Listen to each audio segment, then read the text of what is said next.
The Shadow of St. John, Neil Duhon's courageous fight for justice.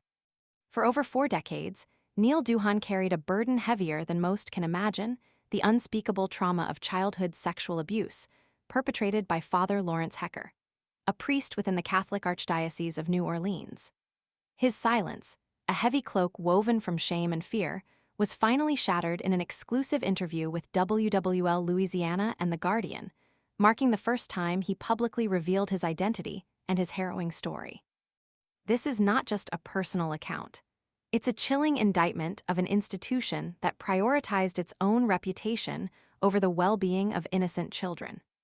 At just 16 years old in 1975, Duhon's life was irrevocably altered by Hecker's predatory actions.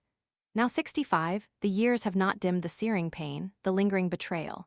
His words are raw, powerful, a testament to the enduring strength of a survivor. Everybody that had any part needs to be held accountable. Period.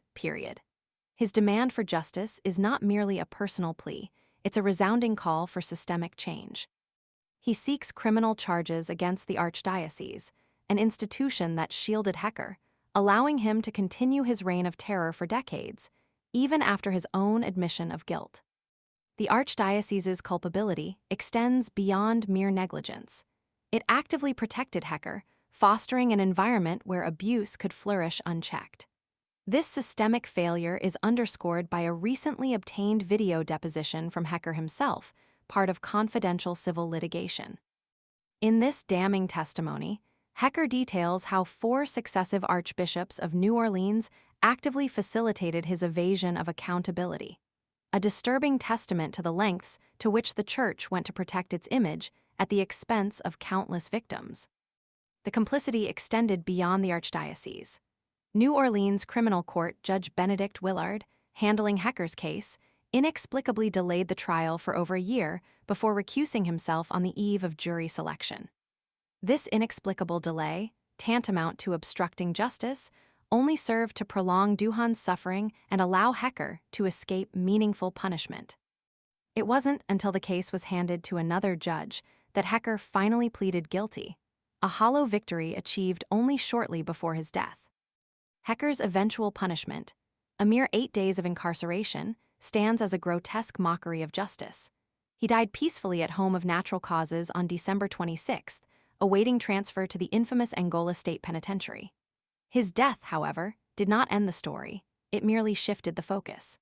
The focus now firmly rests on those who enabled his crimes, those who allowed him to prey on innocent children for decades, shielded by the very institutions sworn to protect them. Duhon's life since the assault has been a testament to resilience. He served honorably in the U.S. Navy and Coast Guard, dedicated his life to public service as an emergency medic and police officer, both in Louisiana and Northwest Ohio.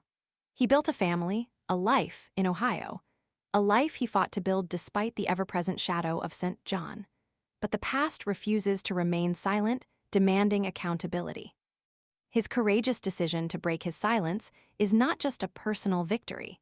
It's a clarion call for all survivors of abuse to find their voice, and a demand for systemic reform within the Catholic Church and beyond.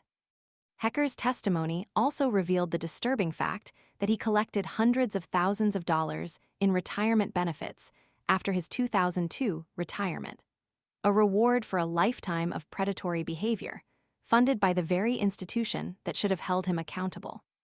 This grotesque reward only underscores the systemic failure to protect children and prioritize the well-being of victims over the protection of the Church's image. This is not merely a story of individual failings. It is a story of systemic corruption, of institutional negligence, and the heartbreaking courage of those who dare to speak truth to power. The fight for justice continues. Neil Duhon's story is a stark reminder of the devastating consequences of sexual abuse and the urgent need for accountability. His bravery serves as an inspiration to other survivors and a challenge to those in positions of power to confront the pervasive problem of child sexual abuse head-on. The institutions that enabled Hecker's crimes must be held accountable, not just for their past failures, but for their commitment to preventing future tragedies. If you or someone you know needs help, in the U.S., call or text the Child Help Abuse Hotline at 800-422-4453 or visit their website for more resources and to report child abuse. For adult survivors of child abuse, help is available at ascasupport.org. In the UK, the NSPCC offers support to children at 800 1111 and adults concerned about a child at 808 800 5000. The National Association for People Abused in Childhood, NAPAC, offers support for adult survivors at 808 800 1331. In Australia, children, young adults, parents, and teachers can contact the Kids Helpline at 1800 55 1800 or Bravehearts at 1800 272 831. Adult survivors can contact the Blue Knot Foundation at 1300 657 380. Other sources of help can be found at Child Helplines International. You are not alone. Help is available. Please reach out.